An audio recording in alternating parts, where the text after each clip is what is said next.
Hi hello welcome to my channel. ಯಾರೆಲ್ಲ ಭಾಗ ಒಂದನ್ನು ನೋಡಿಲ್ಲ ಈ ಕೂಡಲೇ ನೋಡಿ, ತುಂಬ ಇಂಟ್ರೆಸ್ಟಿಂಗ್ ಆಗಿದೆ. ರಿವೆಂಜ್ ಭಾಗ 2. ಮನದ ತುಂಬ ಪ್ರೀತಿ ಹೊತ್ತು ಕಣ್ಣ ತುಂಬ ಕನಸು ಹೊತ್ತು ಪೂರ್ವಿಕಾ ಕಾಲೇಜು ಹತ್ತಿರ ಬಂದಳು. ಸಿದ್ಧಾರ್ಥ್ಗಾಗಿ ಖರೀದಿಸಿದ ಗಿಫ್ಟ್ ಅವಳ ಕೈಯಲ್ಲಿತ್ತು. ಅವಳು ಬಂದ ಕ್ಷಣವೇ ಅವಳಿಗಾಗಿ ಕಾಯುತ್ತಿದ್ದವಳಂತೆ ಒಂದೇ ಉಸಿರಿಗೆ ಓಡಿ ಬಂದಳು ಗಮ್ಯ. ಹೇ ನಿಧಾನ ಕಣೆ ಗಮ್ಯ, ಅದ್ಯಾಕೆ ಹೀಗೆ ಓಡ್ ಬರ್ತಿದ್ಯಾ? ಏನಾಯ್ತು ನಿಂಗೆ? ಆಗಿರೋದು ನನಗಲ್ಲ ಪೂರ್ವಿ, ನಿನಗೆ. ನೀನು ಯಾಕೆ ಇಂಥ ಕೆಲಸ ಮಾಡಿದೆ? ಅದು ಯಾರಿಗೂ ಹೇಳ್ದೆ. ನಾನು ಮೊದಲೇ ಹೇಳ್ದೆ ಆ ಸಿದ್ಧಾರ್ಥ್ ಸಹವಾಸ ಬೇಡ ಅಂತ. ನನ್ನ ಮಾತು ಕೇಳಿದ್ಯಾ ನೀನು? ಇವಾಗ ನೋಡು ಏನಾಯ್ತು. ಪೂರ್ವಿಕಾಗಿ ಏನೊಂದು ಅರ್ಥವಾಗಲಿಲ್ಲ. ಅವಳು ಬಿಟ್ಟ ಕಣ್ಣು ಬಿಟ್ಟಂತೆ ಗಮ್ಯಾಳನ್ನು ನೋಡುತ್ತಿದ್ದಳು. ಗಮ್ಯ, ಏನಾಯ್ತು ಸರಿಯಾಗಿ ಹೇಳು, ನಾನೇನು ಮಾಡಿದೆ? ಪ್ಲೀಸ್ ಹೇಳು ಎಂದು ಕೇಳಿದ ಪೂರ್ವಿಕಾಳನ್ನು ಗಮ್ಯ ಕೈ ಹಿಡಿದು ಎಳೆದೊಯ್ದಳು. ಕಾಲೇಜಿನ ಒಳಗೆ ಪ್ರವೇಶಿಸುತ್ತಿದ್ದಂತೆ ಎಲ್ಲರೂ ಅವಳನ್ನು ವಿಚಿತ್ರವಾಗಿ ನೋಡುತ್ತಾ ಹೋಗುತ್ತಿರುವಂತೆ ಭಾಸವಾಯಿತು. ಕೆಲವು ಹುಡುಗರಂತೂ ಅವಳ ಕಡೆ ಕೈ ತೋರುತ್ತಾ ಗಟ್ಟಿಯಾಗಿ ನಗುತ್ತಾ ಮಾತನಾಡುತ್ತಿದ್ದರೆ, ಕೆಲವು ಹುಡುಗಿಯರು ಅವಳನ್ನು ನೋಡಿ ಬಾಯಿಗೆ ಕೈ ಅಡ್ಡ ಇಟ್ಟು ಮುಸಿ ಮುಸಿ ನಗುತ್ತಿದ್ದರು. ಅವಳಿಗೆ ಏನೊಂದು ಅರ್ಥವಾಗಲಿಲ್ಲ. ಗಮ್ಯ ಅವಳನ್ನು ಕಾಲೇಜಿನ ಮಧ್ಯಭಾಗಕ್ಕೆ ಕರೆದೊಯ್ದಳು. ಅದು ವಿಶಾಲವಾದ ಗ್ರೌಂಡ್ ಮತ್ತು ಆಡಿಟೋರಿಯಂ ಇದ್ದ ಜಾಗ. ಅಲ್ಲಿನ ಗೋಡೆಗಳನ್ನು ನೋಡಿ ಪೂರ್ವಿಕಾಳಿಗೆ ಕುಸಿದು ಬೀಳುವಂತಾಯಿತು. ಎಲ್ಲ ಗೋಡೆಗಳ ಮೇಲೆ ಅಸಭ್ಯ ಚಿತ್ರಗಳನ್ನು ಬರೆಯಲಾಗಿತ್ತು. ಅದಕ್ಕೆಲ್ಲ ಪೂರ್ವಿಕಾ ಸಿದ್ಧಾರ್ಥ್ ಎಂದು ಹೆಸರಿಟ್ಟಿದ್ದರು. ಒಂದೆಡೆ ಪೂರ್ವಿಕಾ ತಾನಾಗೆ ಮಂಡಿಯೂರಿ ಕುಳಿತು ಸಿದ್ಧಾರ್ಥ್ಗೆ ಪ್ರಪೋಸ್ ಮಾಡುತ್ತಿರುವಂತೆ ಚಿತ್ರಿಸಲಾಗಿತ್ತು. Poor girl Purvika, rocking boy Siddharth ಎಂದೆಲ್ಲ ಬರೆಯಲಾಗಿತ್ತು. ಪೂರ್ವಿ, ನೀನ್ಯಾಕೆ ಅವನ ಹಿಂದೆ ಬಿದ್ದು ಅವನನ್ನು ಪ್ರೀತಿಸಿದ್ದು? ಗಮ್ಯ ಕೇಳಿದ ಪ್ರಶ್ನೆಗೆ ಇನ್ನಷ್ಟು ಆಘಾತಗೊಂಡು ಅವಳತ್ತ ನೋಡಿದ್ದಳು ಪೂರ್ವಿಕಾ. ಇಡೀ ಕಾಲೇಜಿಗೆ ನೀನವನನ್ನು ಇಷ್ಟಪಟ್ಟಿದ್ದು ಗೊತ್ತಾಗಿದೆ. ಅಲ್ಲದೆ ನೀನಾಗೆ ಅವನಿಗೆ ಪ್ರಪೋಸ್ ಯಾಕೆ ಮಾಡಬೇಕಿತ್ತು? ಅವನು ಆ ನಿಖಿಲ್ ಜೊತೆ ಬೆಟ್ಟಿಂಗ್ ಕಟ್ಟಿದ್ನಂತೆ, ನಿನ್ನ ಪಟಾಯಿಸ್ತೀನಿ, ನೀನಾಗೆ ಪ್ರಪೋಸ್ ಮಾಡೋ ಹಾಗೆ ಮಾಡ್ತೀನಿ ಅಂತ. ಅದಕ್ಕೆ ಇಷ್ಟೆಲ್ಲ ನಿನ್ನ ಜೊತೆ ನಾಟಕ ಆಡಿದ. ನಿಂಗಷ್ಟು ಬುದ್ಧಿ ಬೇಡವಾ? ಇಷ್ಟು ಬೇಗ ಅವನಿಗೆ ಪ್ರಪೋಸ್ ಮಾಡಿಬಿಡೋದಾ? ನೋಡಿವಾಗ ಏನೆಲ್ಲ ಆಗಿದೆ. ಗಮ್ಯ ಇನ್ನೂ ಏನೇನೋ ಹೇಳುತ್ತಿದ್ದಳು. ಪೂರ್ವಿಕಾಳಿಗೆ ಮುಂದಿನ ಯಾವುದೂ ಕಿವಿಗೆ ಬೀಳಲಿಲ್ಲ. ಅವಳ ಕಣ್ಣಿಂದ ನೀರು ಧಾರಾಕಾರವಾಗಿ ಹರಿಯುತ್ತಿತ್ತು. ಪೂರ್ವಿಕಾ ಕುಸಿದು ಬಿದ್ದಳು. ಕೈಯಲ್ಲಿದ್ದ ರಾಧಾಕೃಷ್ಣ ವಿಗ್ರಹ ಕೆಳಗೆ ಬಿದ್ದು ಎರಡಾಯಿತು. ಪೂರ್ವಿಕಾಳಿಗೆ ಪ್ರಜ್ಞೆ ಬಂದಾಗ ಅವಳು ಪ್ರಿನ್ಸಿಪಾಲ್ ರೂಮಿನಲ್ಲಿದ್ದಳು. ಕಣ್ಣು ಬಿಟ್ಟೊಡನೆ ಪ್ರಿನ್ಸಿ ಅವಳ ತಲೆ ಸವರಿ ಕೇಳಿದರು, how are you my child? Are you feeling better now? ಅವಳಿಗೆ ಅವರನ್ನು ಕಣ್ಣಲ್ಲಿ ಕಣ್ಣಿಟ್ಟು ನೋಡಲಾಗದೆ ಮುಖ ತಿರುಗಿಸಿ ಹೇಳಿದಳು, ಐ ಆಮ್ ಓಕೆ ಸರ್. ಮಾನ್ಯ ಅವಳ ಕೈ ಹಿಡಿದು ನಿಂತಿದ್ದಳು. ಗಮ್ಯ ಅವಳ ಪಕ್ಕವೇ ನಿಂತಿದ್ದಳು. ಅವಳ ಇಷ್ಟದ ಟೀಚರ್ ಡಿಸೋಜಾ ಕೂಡ ಅಲ್ಲೇ ಇದ್ದರು. ಪೂರ್ವಿಕಾ ನಿಧಾನಕ್ಕೆ ಎದ್ದು ಕುಳಿತಳು. ಏನಿದೆಲ್ಲ ಪೂರ್ವಿಕಾ? ನಂಗೊತ್ತು ನೀನು ತುಂಬ ಒಳ್ಳೆ ಹುಡುಗಿ ಅಂತ, ಅಲ್ಲದೆ ರ್ಯಾಂಕಿಂಗ್ ಸ್ಟೂಡೆಂಟ್ ಅಂತ. ಆದರೆ ನಿಮ್ಮ ವಯಸ್ಸೇ ಹಾಗೆ. ಈ ಪ್ರೀತಿ ಪ್ರೇಮ ಬೇಗ ಸೆಳೆದು ಬಿಡುತ್ತೆ ನಿಮ್ಮನ್ನ. ಬಟ್ ನೀನು ಈ ರೀತಿ ಮಾಡಬಹುದು ಅಂತ ಅಂದ್ಕೊಂಡಿರಲಿಲ್ಲ. ಪ್ರಿನ್ಸಿಪಾಲ್ ಹೇಳುತ್ತಿದ್ದರೆ ಮೂಕಳಾಗಿ ಕುಳಿತಿದ್ದಳು ಪೂರ್ವಿಕಾ. ನಿಂಗೊತ್ತಾ ಪೂರ್ವಿಕಾ, ಆ ಸಿದ್ಧಾರ್ಥ್ ಹೇಗೆ? ಅವನು ಕಾಲೇಜಿಗೆ ಬರೋದು ಶೋಕಿಗಷ್ಟೇ. ನೀನು ಅಂಥವನನ್ನ ಇಷ್ಟಪಡೋದಾ? Very bad. ನಿಮ್ಮ ತಂದೆ ತುಂಬ ಒಳ್ಳೆ ಮನುಷ್ಯರು. ಅವರು ನಿನ್ನ ಬಗ್ಗೆ ತುಂಬ ಆಸೆ ಇಟ್ಕೊಂಡಿದ್ರು. ನೀನು ಹೀಗೆ ಮಾಡಿದ್ದು ಸರಿ ಅಲ್ಲ. ಅವಳನ್ನು ಅವಳ ಕುಟುಂಬವನ್ನು ಹತ್ತಿರದಿಂದ ಬಲ್ಲ ಡಿಸೋಜಾ ಹೇಳಿದರು. ಅವರೆಲ್ಲ ಪ್ರಶ್ನೆಗಳಿಗೂ ಅವಳ ಕಣ್ಣೀರಷ್ಟೇ ಉತ್ತರವಾಗಿತ್ತು. ಅವಳಿಗೆ ಮಾತನಾಡುವ ಧೈರ್ಯ ಸಹ ಇರಲಿಲ್ಲ. ಅವಳೆಷ್ಟರ ಮಟ್ಟಿಗೆ ಆಘಾತಗೊಂಡಿದ್ದಳೆಂದರೆ ಇದರಲ್ಲಿ ನನ್ನ ತಪ್ಪಿಲ್ಲ ಎಂದು ಸಹ ಅವಳಿಂದ ಹೇಳಲಾಗಲಿಲ್ಲ. ಅಲ್ಲದೆ ಎಲ್ಲರೂ ವಾಸ್ತವವನ್ನೇ ನಿಜವೆಂದು ನಂಬಿದ್ದರು. ಸದ್ಯದ ಗಾಳಿ ಸುದ್ದಿಯ ಮುಂದೆ ಅವಳೇನೇ ಹೇಳಿದರೂ ಯಾರೂ ನಂಬುವುದಿಲ್ಲ ಎನಿಸಿತು. ಅವಳ ಮೌನವನ್ನು ನೋಡಿದ್ದ ಪ್ರಿನ್ಸಿಪಾಲ್ ಅವರಾಗೆ ಹೇಳಿದರು, ಓಕೆ ಡಿಯರ್, ಆದಿದ್ದೆಲ್ಲ ಮರೆತು ಬಿಡು. ಐ ಹೋಪ್ ಮತ್ತೆ ನೀನು ಇಂಥ ತಪ್ಪು ಮಾಡಲ್ಲ. ನಿನ್ನಂಥ ಬ್ರಿಲಿಯಂಟ್ ಹೆಣ್ಣು ಮಕ್ಕಳು ಹೀಗೆಲ್ಲ ನಡೆದುಕೊಳ್ಳುವುದು ಬೇಡ. ನಾನು ಈ ವಿಷಯವನ್ನ ದೊಡ್ಡದು ಮಾಡಲಿಚ್ಛಿಸಲ್ಲ. ಇವೆಲ್ಲ ಕಾಲೇಜಿನಲ್ಲಿ ಇದ್ದದ್ದೇ. ಆದರೆ ನೀನು ಒಬ್ಬ ಪ್ರತಿಭಾನ್ವಿತ ಹುಡುಗಿ ಅನ್ನೋ ಕಾರಣದಿಂದ ನಾನು ನಿನಗೆ ಬುದ್ಧಿ ಹೇಳ್ತಿದ್ದೀನಿ. Hope you took it to your mind, you may go now ಎಂದರು. ಸುಮ್ಮನೆ ತಲೆಯಾಡಿಸಿ ಎದ್ದು ಬಂದಳು. ಪೂರ್ ಗರ್ಲ್ ಎಂದು ಪ್ರಿನ್ಸಿಪಲ್ ಹೇಳಿದ್ದು ಕೇಳಿಸಿತು. ಮಾನ್ಯ ಮತ್ತು ಗಮ್ಯ ಮೌನವಾಗಿ ಅವಳನ್ನು ಹಿಂಬಾಲಿಸುತ್ತಿದ್ದರು. ಸೀದಾ ಬಸ್ ಸ್ಟಾಪಿಗೆ ನಡೆದು ಹೋದಳು. ಅವರಿಬ್ಬರು ಎಷ್ಟೇ ಮಾತನಾಡಲು ಯತ್ನಿಸಿದರೂ ಬಾಯಿ ತೆರೆಯಲಿಲ್ಲ. ಅವಳು ಬಸ್ ಹತ್ತಿದ ನಂತರ ಇಬ್ಬರು ತಮ್ಮ ಹಾಸ್ಟೆಲ್ಗೆ ಮರಳಿದರು. ಅದು ಹೇಗೆ ಮನೆ ತಲುಪಿದಳೋ ಅವಳಿಗೆ ತಿಳಿಯದು. ಒಳಗೆ ಬಂದವಳೆ ಅಮ್ಮನ ಮುಖವನ್ನು ನೋಡದೆ ತನ್ನ ರೂಮು ಸೇರಿದ್ದಳು. ಬೆಳಗ್ಗೆಯಷ್ಟೇ ಉತ್ಸಾಹದ ಚಿಲುಮೆಯಂತೆ ಚಿಮ್ಮುತ್ತಾ ಹೊರಹೋದ ಮಗಳು ಹೀಗೆ ಬಾಡಿದ ಮುಖ ಹೊತ್ತು ಬಂದದ್ದು ನೋಡಿ ರುಕ್ಮಿಣಿಗೆ ಗಾಬರಿಯಾಯಿತು. ಹಿಂದೆಯೇ ಹೋಗಿ ಬಾಗಿಲು ಬಡಿದರು. ಬಾಗಿಲು ತೆಗಿ ಪುಟ್ಟಿ, ಏನಾಯ್ತು? ಬೆಳಗ್ಗೆನೂ ಏನೂ ತಿನ್ನಿಲ್ಲ, ಬಾ ಏನಾದರೂ ತಿನ್ನು ಎಂದು ಕರೆದರು. ಇಲ್ಲಮ್ಮ, ತುಂಬ ತಲೆನೋಯ್ತಿದೆ, ಆಮೇಲೆ ಬರ್ತೀನಿ ಎಂದಳು. ಪೂರ್ವಿಕಾಳಿಗೆ ಆಗಾಗ ಇಂಥ ತಲೆನೋವು ಬರುತ್ತಿದ್ದರಿಂದ ಇರಬಹುದೇನೋ ಎಂದುಕೊಂಡು ಸುಮ್ಮನಾಯಿತು ಆ ತಾಯಿ ಜೀವ. ಇತ್ತ ಪೂರ್ವಿಕಾ ಮನಂಪೂರ್ತಿಯಾಗಿ ಅತ್ತಳು. ಎಷ್ಟೇ ಅತ್ತರೂ ಬತ್ತದೇನೋ ಈ ಹೃದಯದ ನೋವು ಎನಿಸಿತು. ಅಷ್ಟರೊಳಗೆ ಹೊರಗೆ ಮಳೆ ಸುರಿಯುತ್ತಿತ್ತು. ಅಂದು ಬಿದ್ದ ಆ ಕನಸು ನೆನಪಾಯಿತು.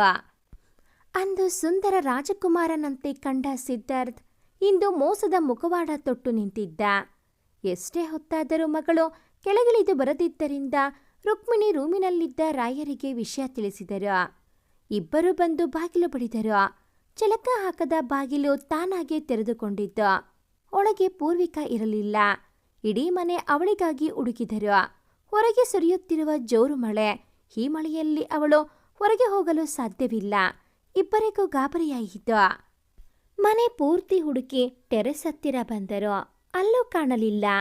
ಇನ್ನೇನು ಹಿಂತಿರುಗಬೇಕೆನ್ನುವಾಗ ಅವರ ದೃಷ್ಟಿ ಟೆರೆಸ್ನ ಒಂದು ಮೂಲೆಯಲ್ಲಿ ಸ್ಥಿರವಾಗಿ ನಿಂತಿತು.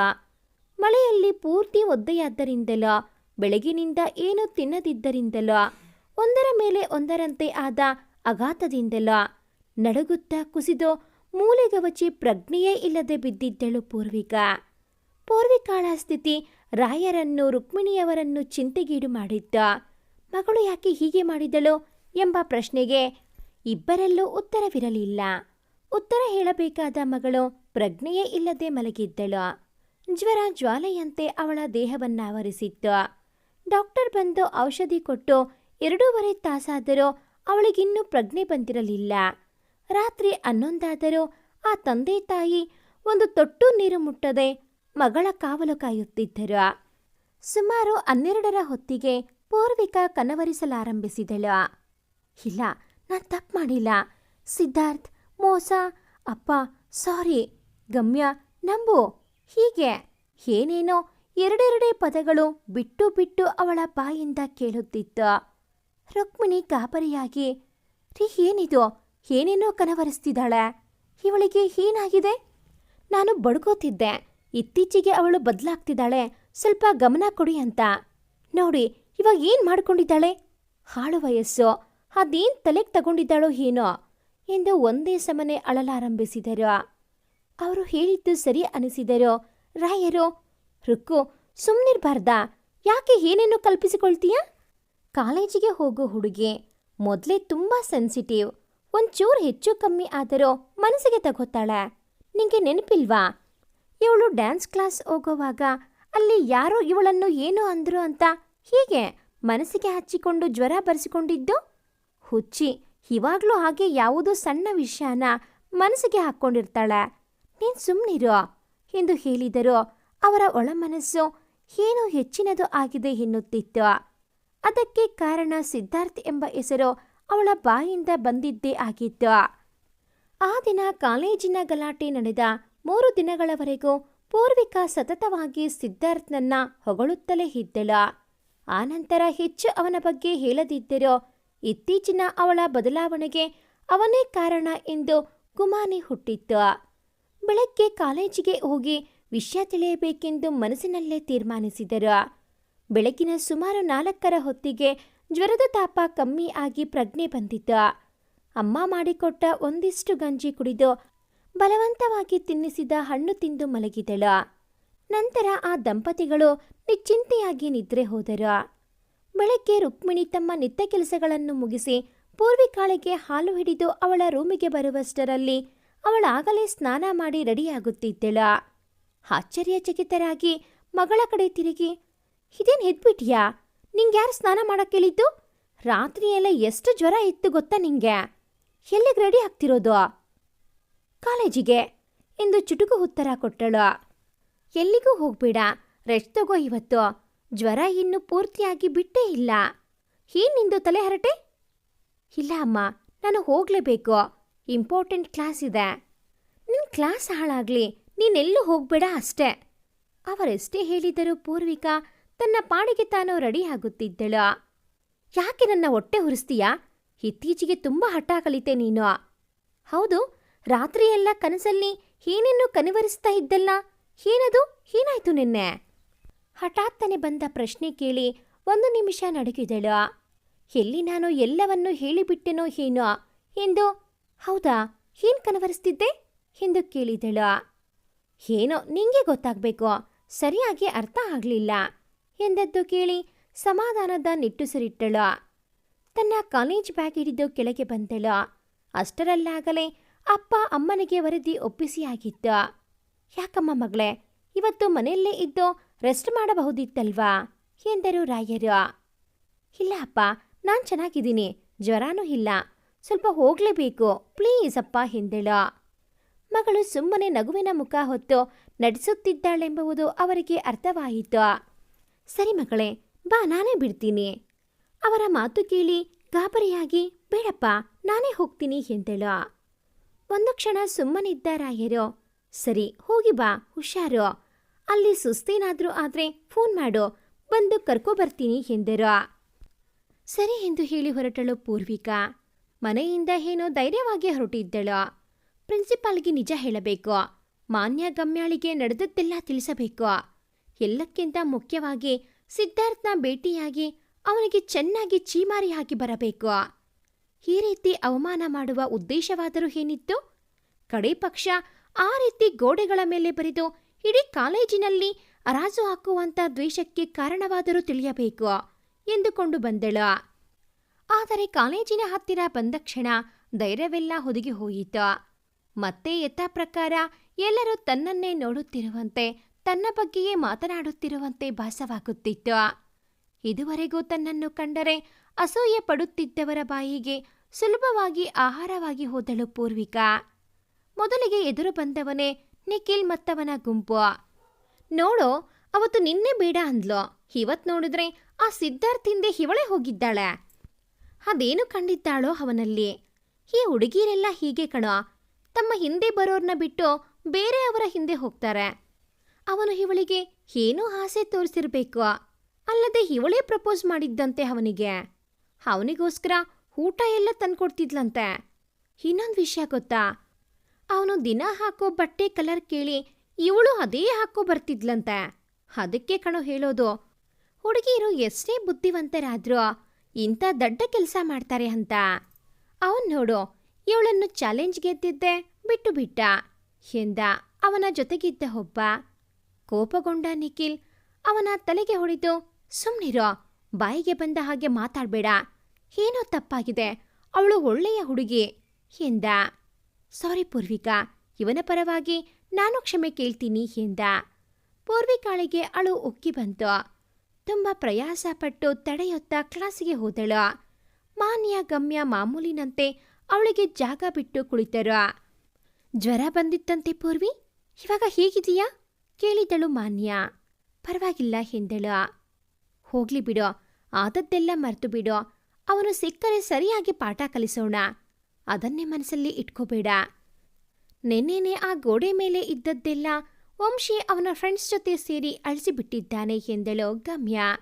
ಅದು ಕೇಳಿ ಅವಳಿಗೆ ಒಂದು ರೀತಿಯ ಸಮಾಧಾನ ಆಗಿತ್ತು. ವಂಶಿನಿಗೆ ಮನದಲ್ಲೇ ಧನ್ಯವಾದ ಹೇಳಿದಳು. ಆದರೆ ಆ ಚಿತ್ರ ಗೋಡೆ ಮೇಲೆ ಅಳಿಸಿ ಹೋಯಿತು. ನನ್ನ ಮನದಲ್ಲಿ ಅಳಿಸಕ್ಕಾಗ್ತಿಲ್ಲ ಎಂದುಕೊಂಡಳು. ಪದೇ ಪದೇ ಆ ಪೂರ್ ಗರ್ಲ್ ಎಂಬ ಪದ ಚಿತ್ತವಧೆ ಮಾಡುತ್ತಿತ್ತು. ಮಾನ್ಯ, ನನಗೆ ಕ್ಲಾಸ್ ಅಟೆಂಡ್ ಮಾಡೋಕ್ಕಾಗಲ್ಲ, ನಿಮ್ಮ ರೂಮಿಗೆ ಹೋಗೋಣ ಎಂದಳು. ಸರಿ ಬಾ ಎನ್ನುತ್ತಾ ಮೂವರು ಹಾಸ್ಟೆಲಿನ ಕಡೆ ಹೋಗಲು ಅನುವಾದರು. ಅಷ್ಟರಲ್ಲಿ ಅವರ ಕ್ಲಾಸ್ಮೇಟ್ ರಾಗಿಣಿ ಪೂರ್ವಿಕಾಳನ್ನು ಕಂಡರೆ ಅಸೂಯೆ ಪಡುತ್ತಿದ್ದವರಲ್ಲಿ ಒಬ್ಬಳು. ಏನಮ್ಮ ಜೂಲಿಯೆಟ್, ಎಲ್ಲಿ ನಿನ್ನ ರೋಮಿಯೋ? ನಿನ್ನ ಗೋಡೆ ಮೇಲೆ ಅರಾಸಿಗಿಟ್ಟು ನಾಪತ್ತೆಯಾಗಿದ್ದಾನೆ.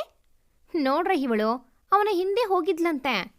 ಎಷ್ಟು ಬುದ್ಧಿವಂತರಾದರೆ ಏನೋ, ನಮ್ಮ ಬುದ್ಧಿ ನಮ್ಮ ಕೈಯಲ್ಲಿರಬೇಕು. ಇವಳಿಗೆ ಸ್ವಂತ ಬುದ್ಧಿನೇ ಇಲ್ಲ. ನಾನು ಹೇಳ್ತಿರ್ಲಿಲ್ವಾ ಇವಳದು ಕೇವಲದ ಪುಸ್ತಕದ ಬದನೆಕಾಯಿ ಅಂತ? ಈಗ ಸಾಬೀತಾಯ್ತು ನೋಡಿ ಎಂದು ವ್ಯಂಗ್ಯವಾಡಿದಳು.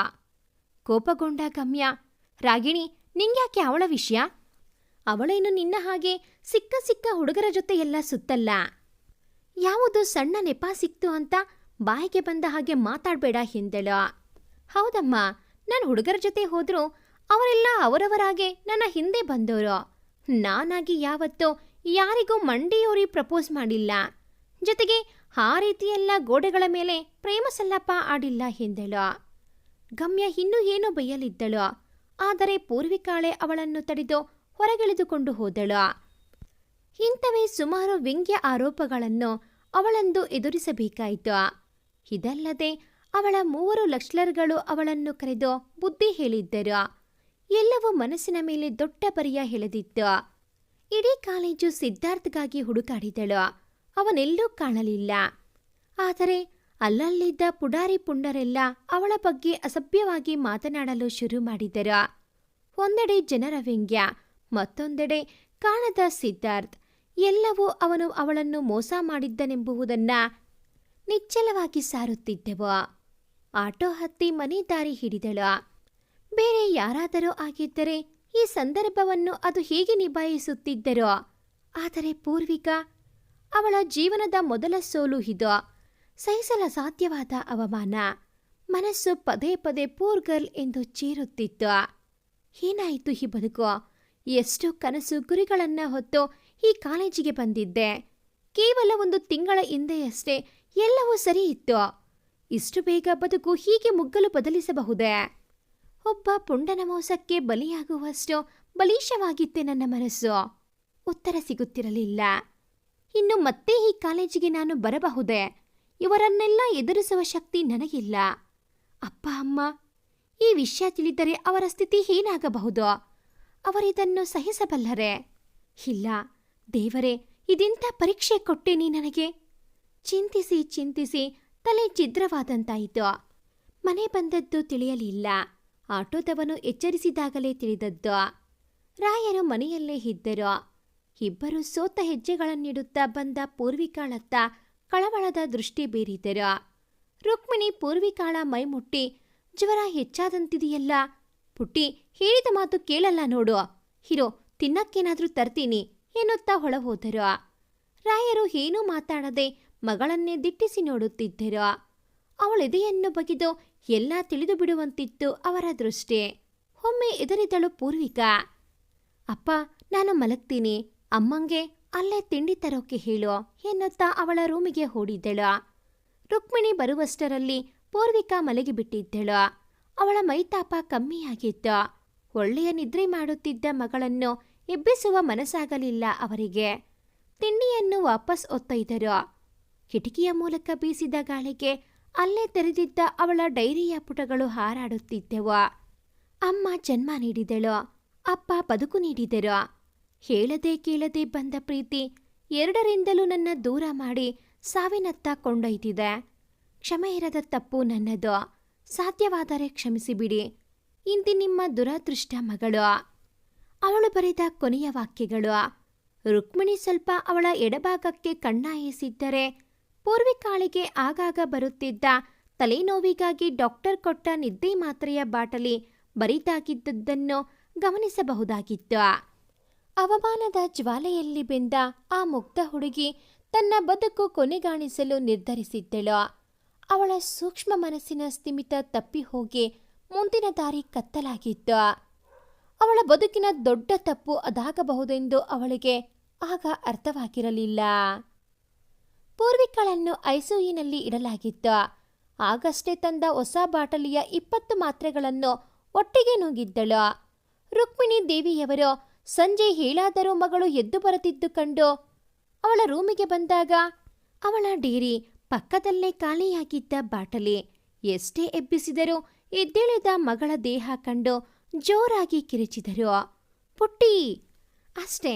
ಮುಂದಿನ ಅರ್ಧ ಗಂಟೆಯೊಳಗಾಗಿ ರಾಯರು ಅವಳ ದೇಹ ಹೊತ್ತು ಆಸ್ಪತ್ರೆಗೆ ಬಂದರು.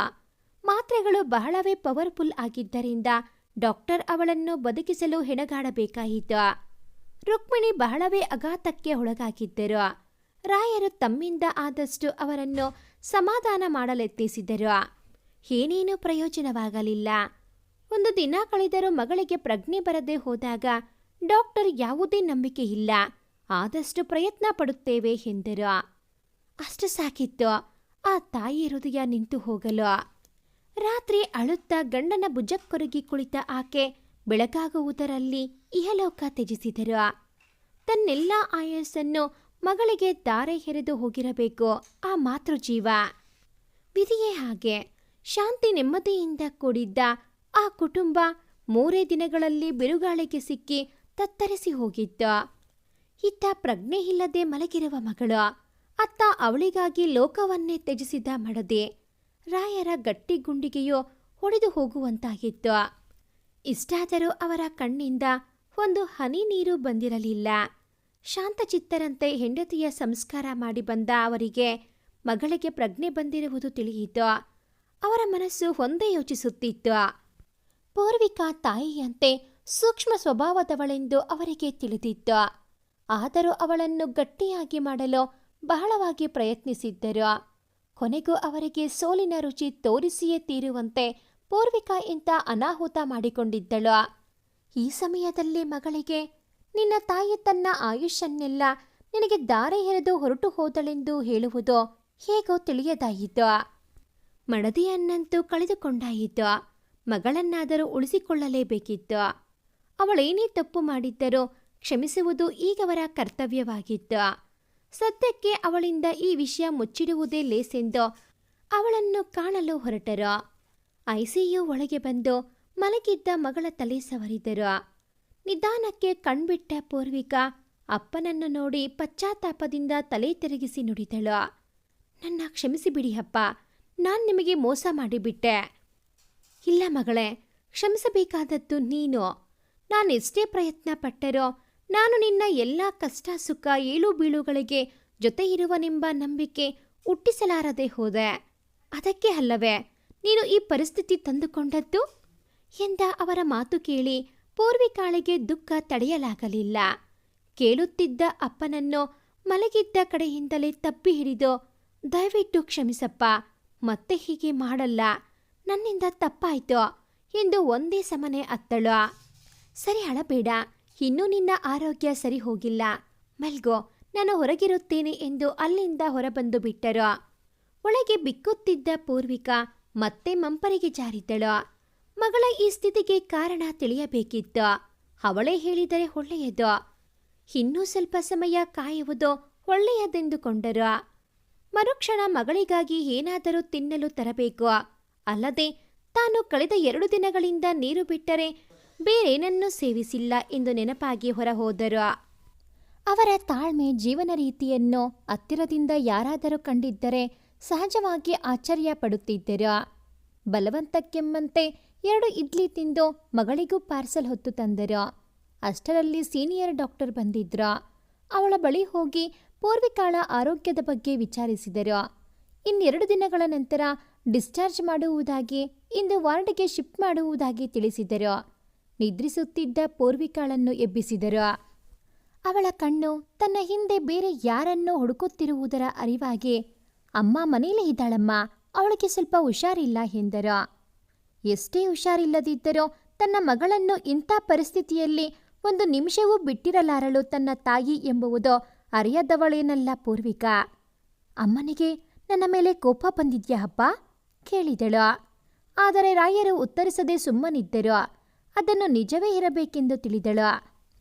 ಆದರೆ 2ನೇ ದಿನವೂ ಅಮ್ಮ ಬರದೇ ಹೋದಾಗ ಅವಳಿಗೆ ಇನ್ನೂ ದುಃಖವಾಯಿತು. ಅಳಲು ಶುರು ಮಾಡಿದಳು. ಇಲ್ಲಮ್ಮ, ನಿನ್ಮೇಲೆ ಕೋಪ ಏನಿಲ್ಲ, ಅವಳಿಗೆ ತೀರಾ ಹುಷಾರಿಲ್ಲ, ವಿಪರೀತ ಕಾಲು ನೋವು, ಅದಕ್ಕೆ ನಾನೇ ಬರಬೇಡ ಅಂದೆ. ನಾಳೆ ನಾವೇ ಮನೆಗೆ ಹೋಗೋಣ, ಸುಮ್ಮನಿರು, ಅಳಬೇಡ ಎಂದು ರಾಯರು ಅವಳನ್ನು ಸಮಾಧಾನ ಪಡಿಸುವಲ್ಲಿ ಸಾಕಾದರು. ಅಮ್ಮನ ಮುಖ ಕಾಣದೆ ಇಷ್ಟು ಅಳುತ್ತಿರುವ ಈ ಹುಡುಗಿ ನಿಜ ವಿಷಯ ತಿಳಿದರೆ ಏನಾಗುತ್ತದೋ ಎಂದು ಅಂಜಿದರು ರಾಯರು. ಮನೆಯ ಮುಂದೆ ಕಾರಿನಿಂದ ಇಳಿದ ರಾಯರು ನಿಧಾನಕ್ಕೆ ಮಗಳ ಕೈ ಹಿಡಿದು ಕೆಳಗಿಳಿಸಿದರು. ತನಗಾಗಿ ಅಮ್ಮ ಆರತಿ ಹಿಡಿದು ಕಾಯುತ್ತಿರಬಹುದೆಂಬ ಅವಳ ಊಹೆಯನ್ನು ಮನೆಗೆ ಹಾಕಿದ್ದ ಬಾಗಿಲು ಸುಳ್ಳು ಮಾಡಿತ್ತು. ಆಶ್ಚರ್ಯಚಕಿತಳಾಗಿ ಅಪ್ಪನ ಕಡೆ ತಿರುಗಿದಳು. ಅವಳನ್ನು ಮನೆಯ ಮುಂದಿನ ಕಟ್ಟೆಯ ಮೇಲೆ ಕೂರಿಸಿದ ರಾಯರು ಮನೆ ಬಾಗಿಲು ಬಡಿದರು. ಒಳಗಿನಿಂದ ಪೂರ್ವಿಕಾಳ ಸೋದರತ್ತೆ ಬಂದು ಬಾಗಿಲು ತೆರೆದರು. ಅವರೇ ಒಳ ಹೋಗಿ ಕೆಂಪು ನೀರು ತಂದು ನಿವಾಳಿಸಿ ಒಳ ಕರೆದುಕೊಂಡರು. ಒಳಗೆ ಬಂದ ಪೂರ್ವಿಕಾ ಎದುರಿಗೆ ಹಾರ ಹಾಕಿದ್ದ ಅಮ್ಮನ ಫೋಟೋ ನೋಡಿ ಸ್ತಬ್ಧಳಾಗಿ ನಿಂತು ಬಿಟ್ಟಳು. ಮರುಕ್ಷಣವೇ ಕುಸಿದು ಬಿದ್ದಳು. ರಾಯರು ಅವಳನ್ನೆತ್ತಿ ಸೋಫಾದ ಮೇಲೆ ಮಲಗಿಸಿದರು. ಎಚ್ಚೆತ್ತ ಪೂರ್ವಿಕಾ ಅಪ್ಪನನ್ನು ತಬ್ಬಿ ಒಂದೇ ಸಮನೆ ಅತ್ತಳು. ಕ್ಷಮಿಸಿ ಬಿಡಪ್ಪ, ನಾನೇ ಇಷ್ಟಕ್ಕೆಲ್ಲ ಕಾರಣ. ಅಮ್ಮನನ್ನು ನಾನೇ ಕೊಂದಿದ್ದು. ನಾನು ಪಾಪಿ, ನನ್ಯಾಕೆ ಬದುಕಿಸಿದ್ರಿ ಎನ್ನುತ್ತಾ ತಲೆ ಚಚ್ಚಿಕೊಂಡು ಅತ್ತಳು. ರಾಯರು ಎಷ್ಟೇ ಸಮಾಧಾನ ಮಾಡಿದರೋ ಅವಳ ಅಳು ನಿಲ್ಲಲಿಲ್ಲ. ಇದ್ಯಾವುದು ನಿನ್ನಿಂದ ಆದದ್ದಲ್ಲ ಮಗಳೇ, ಅವಳ ಆಯಸ್ಸು ಇದ್ದದ್ದು ಅಷ್ಟೇ ಎಂದೆಲ್ಲ ಹೇಳಿ ಸಮಾಧಾನ ಪಡಿಸಲೆತ್ನಿಸಿದರು. ಆದರೂ ಅವಳು ಸ್ಥಿಮಿತಕ್ಕೆ ಬರದೆ ಹೋದಾಗ ಕೊನೆಗೆ ಅವಳಷ್ಟಕ್ಕೆ ಅವಳನ್ನು ಬಿಟ್ಟು ಬಿಟ್ಟರು. ತಾಯಿ ಹೋದ ಮೇಲೆ ಪೂರ್ವಿಕಾ ಬದುಕಿನಲ್ಲಿ ಎಲ್ಲವನ್ನೂ ಕಳೆದುಕೊಂಡಂತೆ ನಿರಾಸವಾಗಿದ್ದಳು. ರಾಯರು ಅವಳನ್ನು ಮತ್ತೆ ಕಾಲೇಜಿಗೆ ಹೋಗುವಂತೆ ಹೇಳಿದಾಗ ಅವರ ಮುಂದೆ ತನ್ನ ಮನಸ್ಸಿನಲ್ಲಿದ್ದ ದುಃಖವನ್ನೆಲ್ಲ ದೇವರ ಮುಂದೆ ಭಕ್ತರು ಯಾವುದೇ ಸಂಕೋಚವಿಲ್ಲದೆ ಹಂಚಿಕೊಳ್ಳುವಂತೆ ತೋಡಿಕೊಂಡಿದ್ದಳು. ಜೊತೆಗೆ ಕಡ್ಡಿ ತುಂಡರಿಸಿದಂತೆ ಮತ್ತೆ ನಾನಲ್ಲಿಗೆ ಕಾಲಿಡಲಾರೆ ಎಂದಳು. ಎಲ್ಲ ಕೇಳಿದ ನಂತರ ರಾಯರು ಒಬ್ಬ ಗೆಳೆಯನಂತೆ ಯೋಚಿಸಿ ನುಡಿದರು. ಈ ಕೆಲಸ ಅವನೇ ಮಾಡಿದ್ದಾನೆ ಎಂದು ಹೀಗೆ ಹೇಳ್ತೀಯ ಮಗಳೇ? ಬೇರೆ ಯಾರಾದರೂ ಮಾಡಿರಬಹುದಲ್ಲ. ನೀನವನೊಂದಿಗೆ ಮಾತನಾಡಬೇಕಿತ್ತು. ಇಲ್ಲಪ್ಪ, ಅವನೇ ಇದೆಲ್ಲ ಮಾಡಿದ್ದು. ಅವನೊಂದು ಕಾಲೇಜಿಗೂ ಬರಲಿಲ್ಲ. ಅವನಿಗೆ ಫೋನ್ ಮಾಡಿದರೆ ನಾಟ್ ರೀಚಬಲ್. ಹೇಳಿದನಲ್ಲ, ಅವನು ನನ್ನ ವಿಷಯದಲ್ಲಿ ಚಾಲೆಂಜ್ ಮಾಡಿದ್ದ ಅಂತ. ಅದಕ್ಕಾಗಿ ಈ ನಾಟಕವೆಲ್ಲ. ಇಷ್ಟೇ ಅಲ್ಲದೆ ನಾನವನಿಗೆ ಎಂದೂ ಪ್ರಪೋಸ್ ಮಾಡಿಲ್ಲ. ಆದರೂ ಎಲ್ಲರೊಂದಿಗೆ ಸುಳ್ಳು ವದಂತಿ ಹಬ್ಬಿಸಿದ್ದಾನೆ. ಎಲ್ಲರೂ ನನ್ನ ತುಂಬ ಕೀಳಾಗಿ ನೋಡ್ತಾರೆ ಆ ಕಾಲೇಜಿನಲ್ಲಿ. ಯಾರೂ ನನ್ನ ನಂಬೋದಿಲ್ಲ ಎಂದಳು. ರಾಯರಿಗೆ ಮಗಳು ದುಡುಕುತ್ತಿದ್ದಾಳೆ ಎನಿಸಿತು. ಅವರು ಪರಿಪರಿಯಾಗಿ ಹೇಳಿದರು, ಅದೆಲ್ಲ ದೊಡ್ಡದಲ್ಲ. 2 ದಿನ ಎಲ್ಲರೂ ಮರೆತು ಬಿಡುತ್ತಾರೆ. ಮತ್ತೆ ನೀನು ಮೊದಲಿನ ಆಗಿರಬಹುದೆಂದು. ಆದರೆ ಅವಳದ್ದು ಒಂದೇ ಹಠ. ಅವರು ಮರೆಯಬಹುದು, ಆದರೆ ನಾನು ಮರೆಯಲಾರೆ. ಜೀವನದಲ್ಲಿ ಮತ್ತೊಮ್ಮೆ ಅವನ ಮುಖ ಸಹ ನೋಡಲಾರೆ. ನನ್ನ ಬದುಕಿನ ಕಹಿ ಘಟನೆಗಳನ್ನು ನೆನೆಸುವ ಆ ಕಾಲೇಜಿನ ಅಧ್ಯಾಯ ಹಿಂದಿಗೆ ನನ್ನ ಬದುಕಿನಲ್ಲಿ ಮುಗಿದು ಹೋಗಲಿ ಎಂದಳು. ಮುಂದೆ ಸಿದ್ಧಾರ್ಥ್ ಪೂರ್ವಿಕಾಳನ್ನ ಭೇಟಿ ಮಾಡಿದನ.